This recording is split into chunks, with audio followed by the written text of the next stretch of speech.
오늘 함께 읽으신 말씀을 통해 저는 여러분들과 세 가지 내용을 함께 살펴보며 은혜를 나누고자 합니다.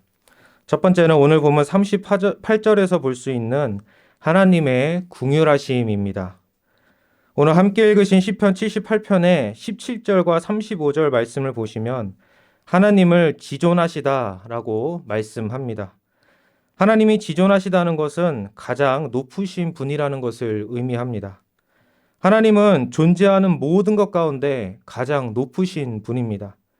이 가장 높음은 피조물과 비교하여 상대적으로 더 높다는 것을 의미하지 않습니다. 왜냐하면 하나님과 모든 피조물 사이에는 무한한 격차가 있기 때문입니다. 그 어떤 피조물도 하나님께 닿을 수 없습니다.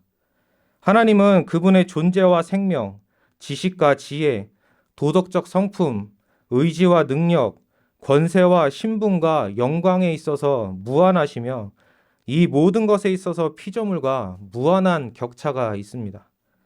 그러므로 그 어떤 피조물도 하나님 앞에서 제대로 서 있을 수 없기 때문에 거룩한 천사도 하나님 앞에서 자신의 얼굴을 가릴 수밖에 없으며 특히 죄로 오염된 죄인은 하나님 앞에서 곧바로 진멸될 수밖에 없습니다.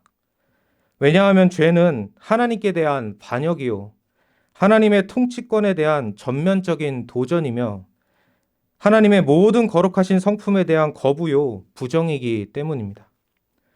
그러므로 이러한 죄의 대가는 상상할 수 없이 크며 그렇기 때문에 하나님은 죄를 반드시 처벌하셔야만 합니다.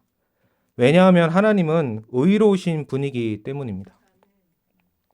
그럼에도 불구하고 하나님은 죄로부터의 구원을 위해 아브라함을 선택하셨고 이스라엘 민족을 선택하셨습니다.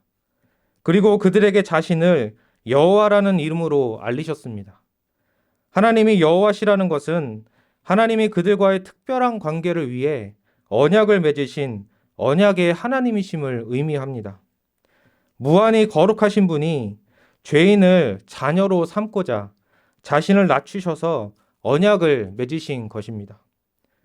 여호와 하나님은 오늘 함께 읽으신 시편 78편 12절과 13절 그리고 43절부터 53절까지의 말씀처럼 자신의 언약의 대상인 이스라엘 민족을 그들을 노예로 삼고 심히 괴롭게 한 애굽으로부터 건져 주셨고 그들을 죽이고자 쫓아왔던 애굽을 홍해를 통해 멸하셨으며 동시에 이스라엘은 구원해 주셨습니다. 그리고 14절에서 16절 23절에서 29절까지의 말씀처럼 광야의 메마름에서 물과 만나와 메추라기를 풍족히 공급해 주셔서 그들을 살리시며 보존해 주셨고 55절의 말씀처럼 가나안 땅에 들어간 이후에도 주변 여러 나라들의 위협에서 구원해 주셔서 그들을 죽이고 멸망시키려는 주변 나라들과는 전혀 다르게 하나님은 그들을 살리시고 구원하시는 생명의 하나님, 언약의 하나님이심을 쉬지 않고 나타내 보여주셨습니다. 그리고 70절에서 72절의 말씀처럼 그들을 다윗 왕의 손에 맡기셔서 강대한 나라로 세우셨습니다. 그러나 이스라엘은 하나님과 또 하나님과 맺은 언약을 귀하게 여기지 않았습니다. 8절을 보시면 그들은 자신들의 언약의 하나님께 완고하고 패역하며 마음이 정직하지 못했고 그 심령이 하나님께 충성하지 않았습니다. 10절과 11절을 보시면 그들은 하나님의 언약을 지키지 않았고 하나님의 율법을 준행하기를 거절하였으며 하나님이 행하신 것과 그들에게 보이신 그의 기이한 일을 잊었습니다.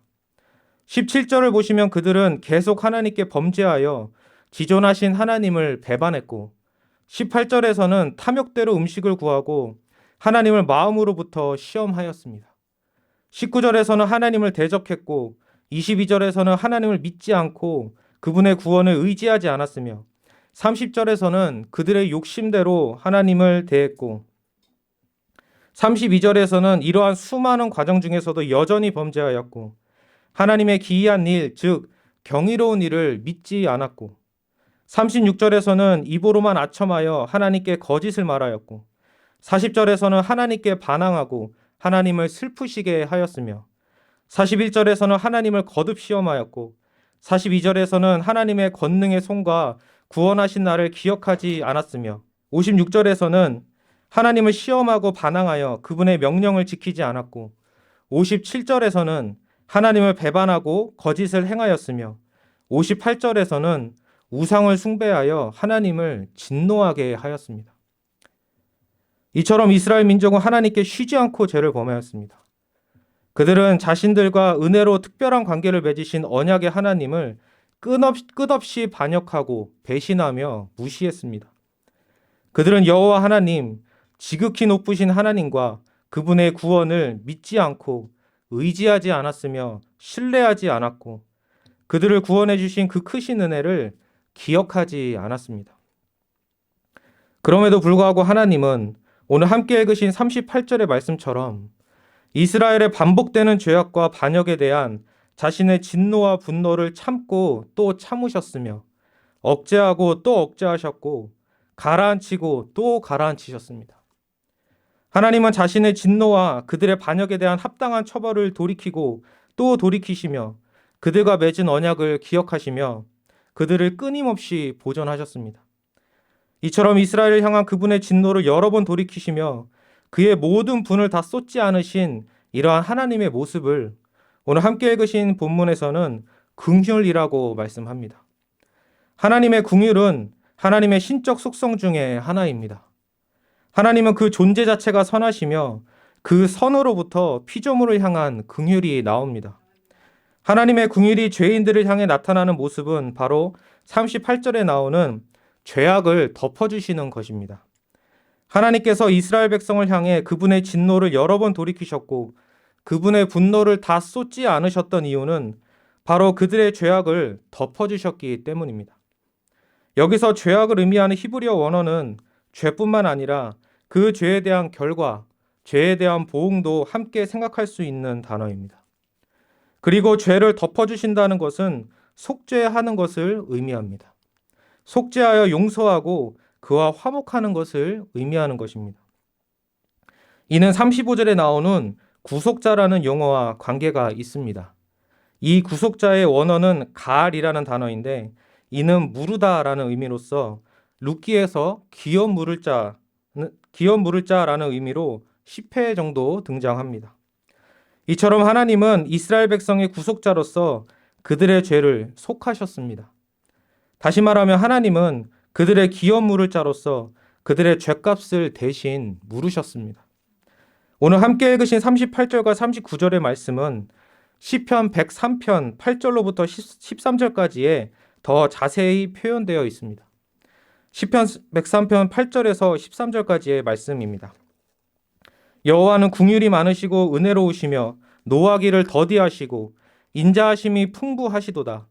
자주 경책하지 아니하시며 노를 영원히 품지 아니하시리로다.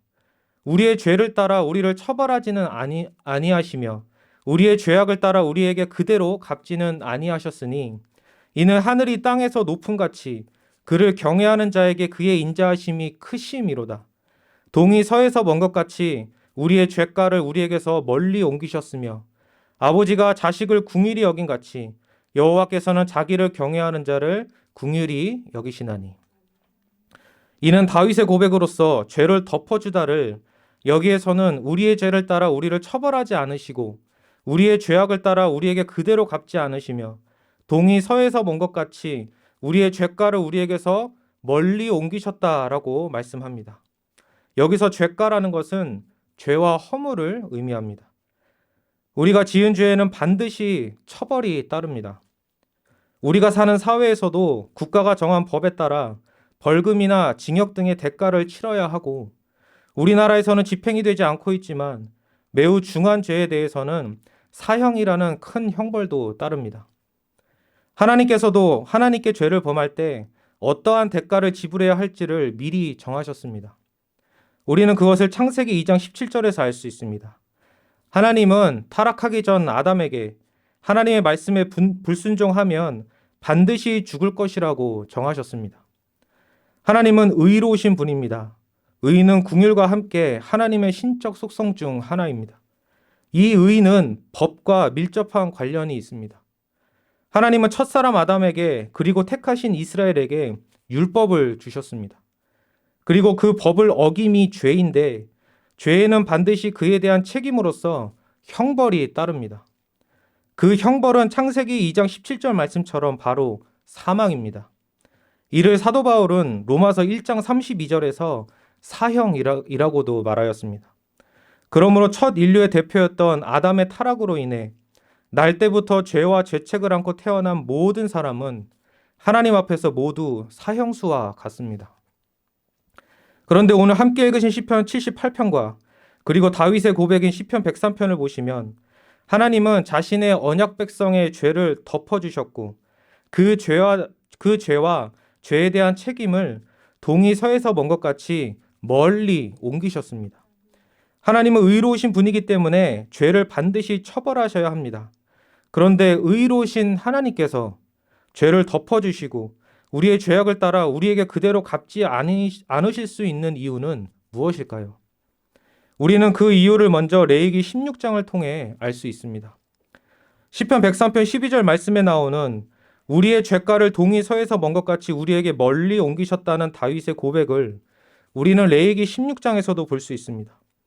레위기 16장에서는 이스라엘 민족에게 매우 중요한 한 날에 대한 설명이 나오는데 그날은 바로 대속죄일입니다. 이날은 대제사장이 1년에 한 번 성막 안에 있는 지성소, 즉 지극히 거룩한 장소에 들어갈 수 있는 날입니다. 이 지성소에 들어가기 전에 대제사장은 자신과 자신의 집안 그리고 이스라엘 민족 전체를 위해 속죄의 제사를 드렸습니다.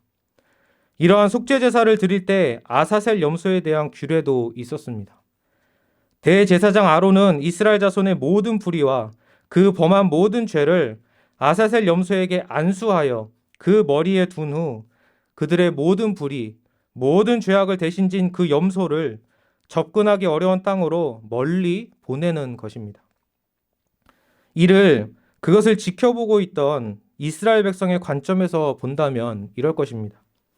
자신의 죄가 대제사장에 의해 아사셀 염소에게 넘겨진 후 자신의 죄를 넘겨받은 그 염소가 정해진 사람의 손에 이끌려 광야로 나가 보이지 않을 때까지 계속 끌려가 결국은 자신의 시야에서 완전히 사라지게 된다면 나의 죄가 저 멀리 사라졌구나 라고 생각했을 것입니다. 이것은 다윗이 시편 103편 12절에서 고백한 내용과 같습니다. 이것을 이사야서에서는 다음과 같이 말씀합니다. 이사야 44장 22절 말씀입니다. 내가 내 허물을 빽빽한 구름같이 내 죄를 안개같이 없이 하였으니 너는 내게로 돌아오라. 내가 너를 구속하였음이니라. 하나님은 여기서 시편 78편과 103편 말씀과 동일한 말씀을 하십니다. 하나님은 자신의 백성의 죄를 덮어주시고 가리워 주시기 위해 대속죄일에는 아사셀 염소를 준비하셨는데 이 염소는 이사야서에 나오는 여호와의 고난받는 종을 가리킵니다. 이사야 53장 6절을 보시면 하나님은 자신의 백성의 죄악을 여호와의 고난받는 종에게 담당시키셨습니다. 이사야 53장 6절 말씀입니다. 우리는 다 양 같아서 그릇 행하여 각기 제 길로 갔거늘 여호와께서는 우리 모두의 죄악을 그에게 담당시키셨도다. 그리고 12절에서도 여호와의 고난받는 종이 많은 사람의 죄를 담당하였다라고 말씀합니다. 하나님의 백성의 모든 죄를 담당한 여호와의 고난받는 종은 53장 5절을 보시면 멸시를 받아 사람들에게 버림을 받았으며 강고를 많이 겪고 질고를 알며 귀히 여김을 받지 못했으며 4절을 보시면 우리의 질고를 지고 우리의 슬픔을 당하였으며 5절을 보시면 대신 찔리고 대신 상하고 대신 징계를 받고 대신 채찍에 맞았으며 8절에서는 대신 곤욕과 신문을 당하였고 10절에서는 상함과 질고를 당했으며 7절을 보시면 도수장으로 끌려가 8절에서는 살아있는 자들의 땅에서 끊어졌고 9절에서는 죽었으며 12절에서는 영혼을 버렸다고 말씀하고 10절에서는 그의 영혼을 속건제물로 드렸다고 말씀합니다.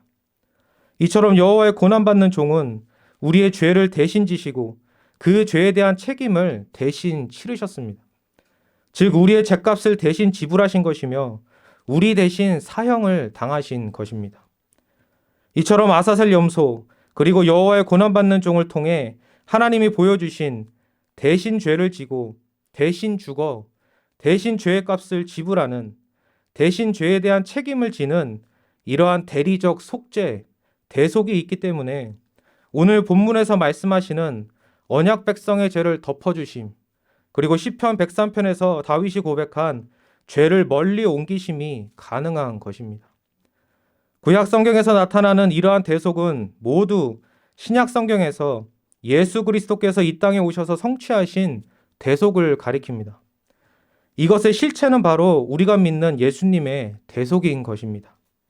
그래서 세례 요한은 예수님을 보면서 요한복음 1장 29절에서 세상 죄를 지고 가는 하나님의 어린 양이라고 고백했고, 예수님은 마가복음 10장 45절에서 자신을 대속물이라고 친히 말씀하셨습니다.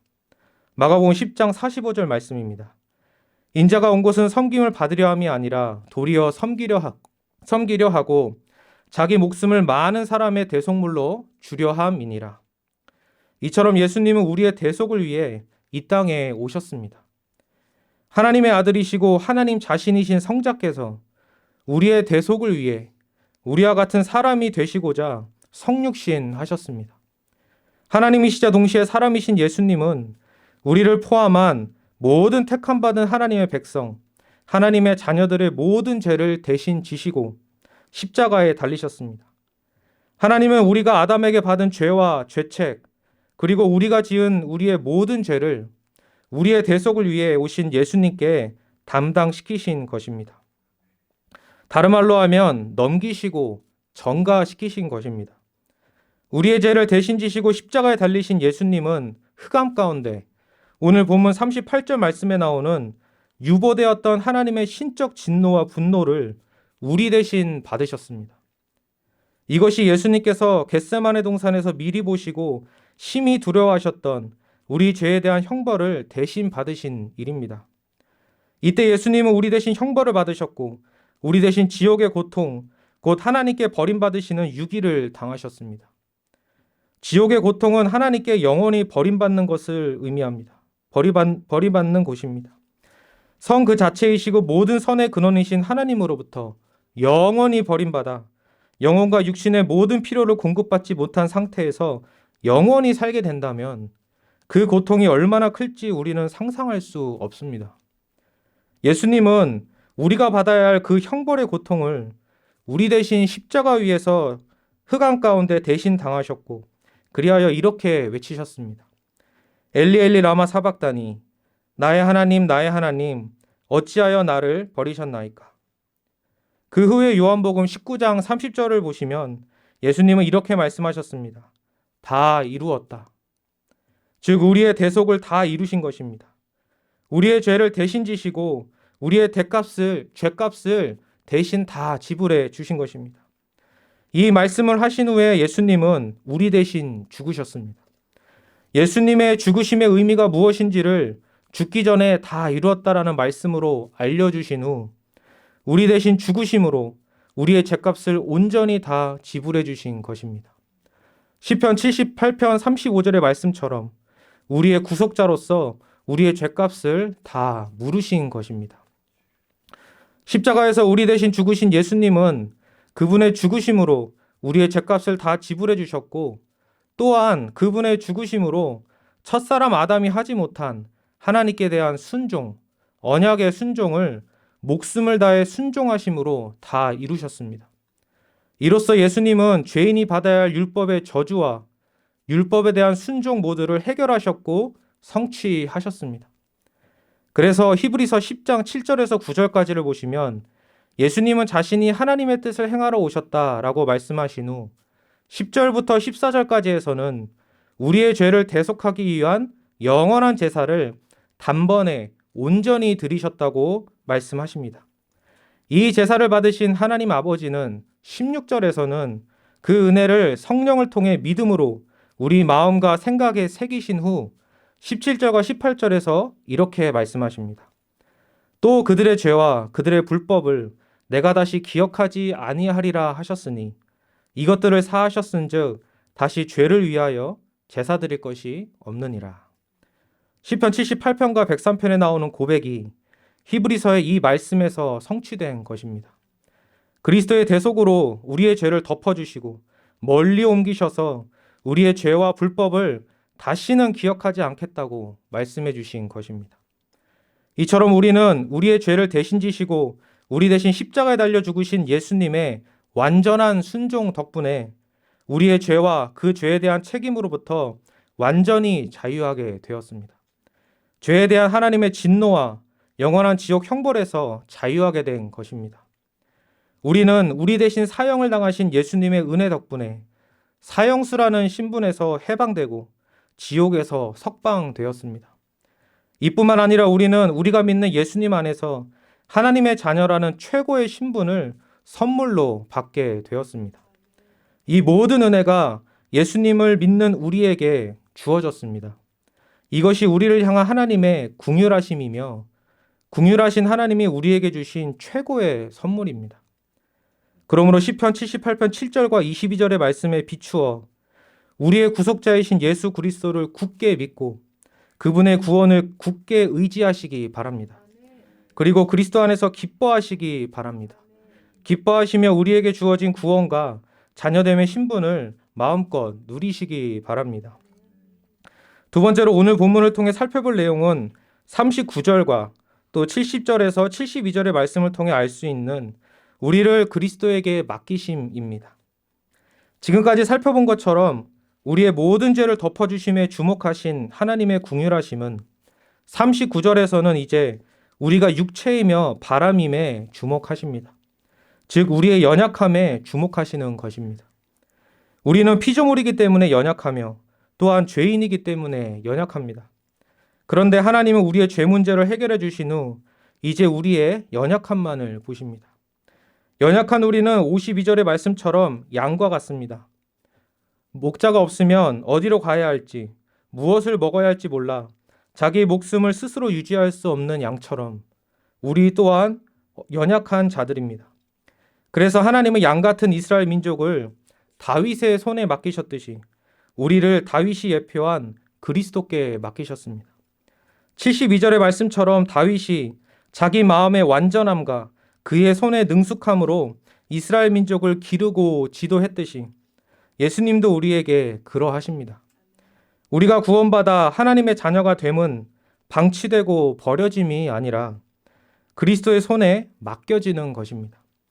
지금도 우리를 위해 하나님 보좌 우편에 계신 그리스도는 마음의 완전하심으로 우리를 기르시고 손의 능숙하심으로 우리를 지도하고 계십니다. 그리스도는 하나님이시며 동시에 죄가 없는 사람으로서 마음이 완전하신 분입니다. 그래서 그분은 하나님 아버지의 마음에 맞는 분으로서 아버지의 뜻을 온전히 이루셨으며 자신의 백성을 자기 몸처럼 사랑하십니다.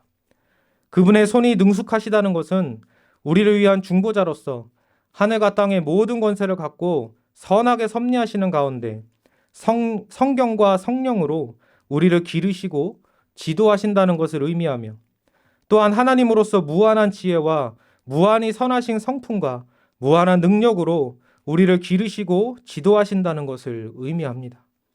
이처럼 죄악된 우리는 그리스도의 완전한 대속으로 모든 죄를 용서받고 하나님과 화목하게 되어 하나님의 자녀가 되었습니다. 또한 연약한 우리는 완전하고 능하신 그리스도께 맡겨져 보호를 받고 있습니다. 이처럼 우리의 하나님 아버지는 우리를 무한히 사랑하셔서 우리의 대속을 위해 예수 그리스도를 주셨고 예수님은 우리의 대속을 위해 자기 자신을 주셨으며 다 이루신 의를 선물로 주시고 우리를 기르시며 지도하시기 위해 성경 말씀과 보혜사 성령을 우리에게 보내주셨습니다.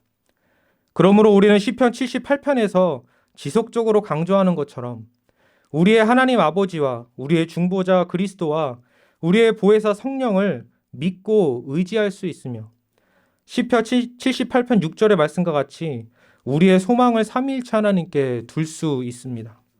여기서 소망이라는 원어에는 신뢰라는 의미도 있습니다.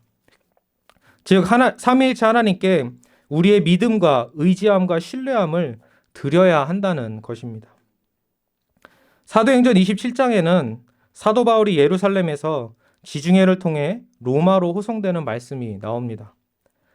그런데 로마로 가는 중에 지중해 한복판에서 큰 광풍을 만나게 됩니다.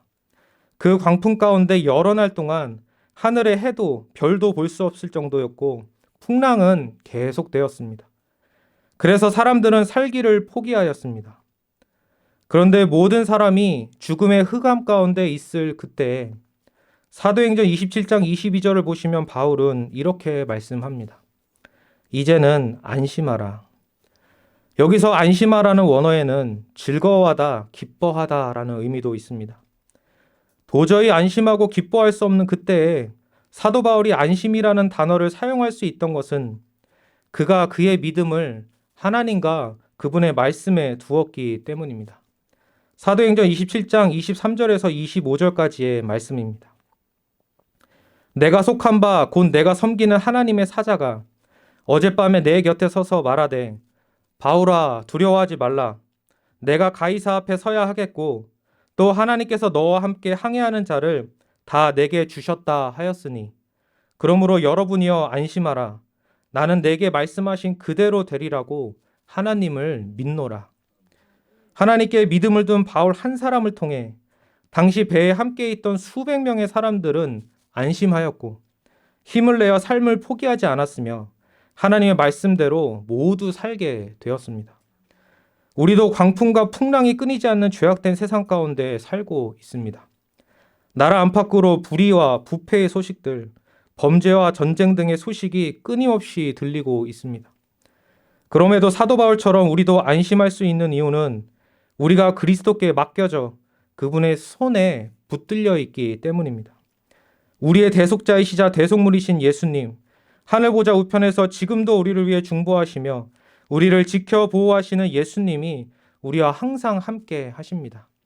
그러므로 시편 78편에서 강조하는 것처럼 우리와 함께 하시는 예수님을 굳게 믿고 의지하며 신뢰하시는 가운데 안심하고 기뻐하시기 바랍니다. 마지막으로 오늘 본문 말씀을 통해 하나님께서 강조하시는 것은 6절과 7절 말씀을 통해 알 수 있는 것처럼 하나님을 아는 지식을 다음 세대에게 바르게 전달하는 것입니다. 이것이 시편 78편의 기록 목적입니다. 하나님이 어떠한 분이신지 그리고 하나님이 어떠한 구원을 베푸셨는지를 3절을 보시면 시편을 기록한 아삽도 그의 조상으로부터 계승하였고 4절부터 6절까지를 보시면 이제 그들의 후손에게도 전달해야 한다고 강조하고 있습니다. 시편 78편 5절에서 그들의 자손에게 알리라에서 이 알리라라는 히브리어 원어는 야다입니다.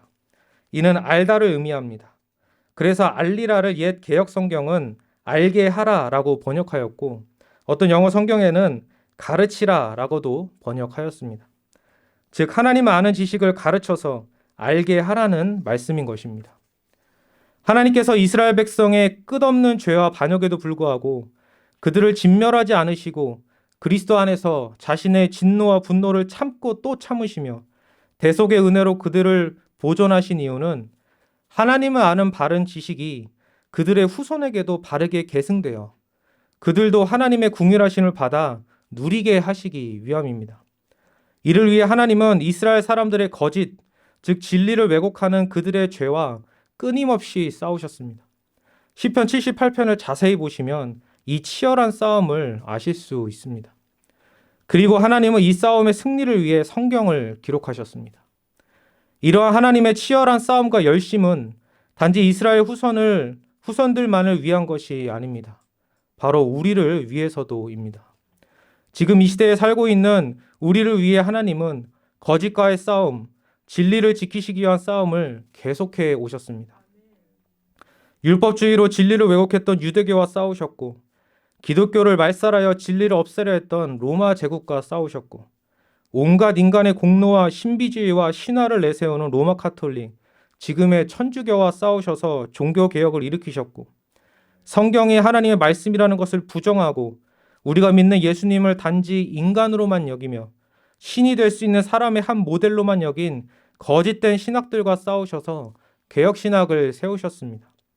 이처럼 무엇이 옳은지에 대한 치열한 싸움이 계속되어 왔던 것입니다. 이러한 싸움은 지금도 계속되고 있습니다.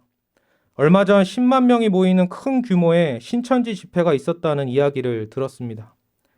이단은 이렇게 보이게 또는 보이지 않게 많이 활동하고 있고 수많은 사람들이 거짓에 속아 넘어가고 있습니다. 또한 잘못된 신학과 가르침들이 교회뿐만 아니라 신학 현장에도 넘쳐 흐르고 있습니다.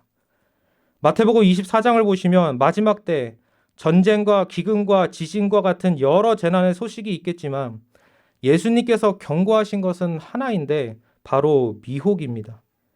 거짓 그리스도와 거짓 선지자들이 일어나 성경 진리를 왜곡하고 다른 복음, 다른 그리스도를 전할 때 그것에 속아 넘어가는 것이 가장 큰 문제이고 가장 두려워할 일이라는 것입니다.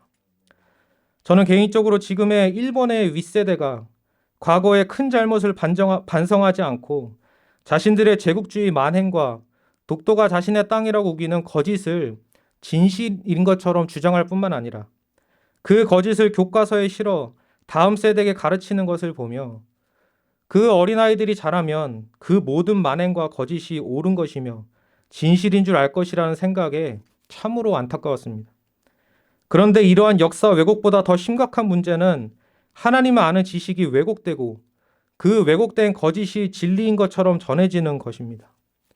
이 문제는 한 영혼의 영원한 삶이 뒤바뀌는 심각한 문제이며 창조주 하나님, 유일한 신이신 지극히 높으신 삼위일체 하나님과의 관계가 심판자와 사형수의 관계에 머무를 것인지 아니면 아버지와 아들, 신랑과 신부, 보혜사와 보호받는 자, 주인과 전의 관계로 변화될 것인지의 중대한 문제입니다. 그러므로 우리는 우리가 믿는 예수 그리스도를 바르게 전해야 합니다. 우리의 다음 세대도 동일한 구속자, 동일한 교회의 머리이신 예수님을 알고 우리와 동일한 믿음으로 그리스도와 한 몸이 될 수 있도록 하나님을 아는 지식을 바르게 가르치고 바르게 알게 해야 합니다. 그러기 위해 우리는 시편 78편에서 지속적으로 강조하고 있는 것처럼 삼위일체 하나님과 우리에게 주신 구원을 기억해야 합니다. 이스라엘 민족이 하나님과 그분이 하신 일을 믿고 의지하지 않았던 이유는 11절과 42절의 말씀처럼 하나님과 하나님이 주신 은혜를 기억하지 않고 잊어버렸기 때문입니다.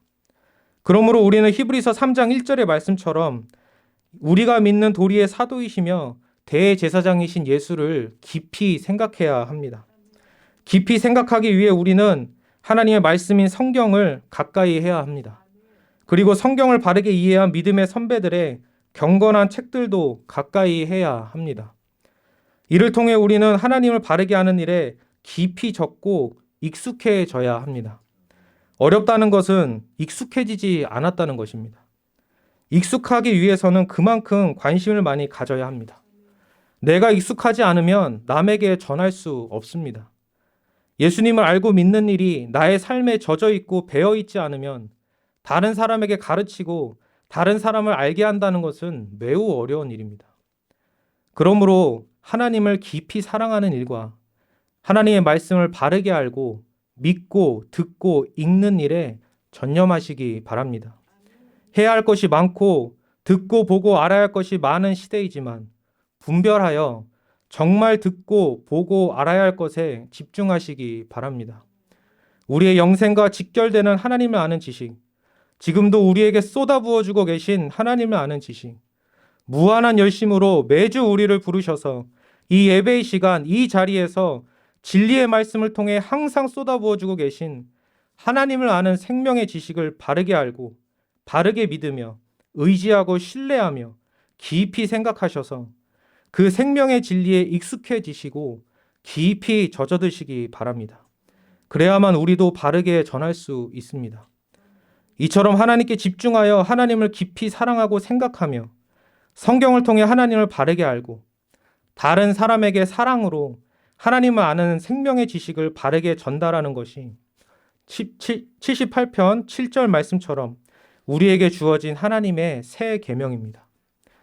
그리하여 이를 통해 우리의 후손, 우리와 한몸된 교회인 다음 세대에게도 이 진리의 생명의 지식을 온전히 전달하여 그들도 하나님을 아는 생명의 지식을 바르게 계승하고 하나님의 긍휼하심을 받아 누리며 하나님을 깊이 사랑하여 그들도 그 다음 세대에게 하나님을 잘 전하는 은혜가 우리 가운데 많이 일어나기를 간절히 소원합니다. 기도하시겠습니다. 거룩하고 자비로우신 하나님 아버지 감사합니다. 그리스도를 통해 우리를 대속하시고 우리를 자녀 삼아 주시고 우리를 그리스도께 맡기셔서 지금도 보호를 받으며 안심하고 기뻐하며 하나님께 예배드리고 영광 올리게 하시니 감사합니다. 우리를 선하게 인도하셔서 하나님께 주목하여 하나님을 깊이 사랑하며 하나님을 바르게 하는 데 힘쓰며 하나님 아는 생명의 지식을 다음 세대에게 잘 알게 하는 일에 힘쓰게 하여 주옵소서. 그리하여 하나님을 즐거워하고 영원토록 하나님을 영화롭게 하는 우리 모두가 되게 하여 주옵소서. 감사드리며 주 예수 그리스도의 이름으로 기도드립니다. 아멘.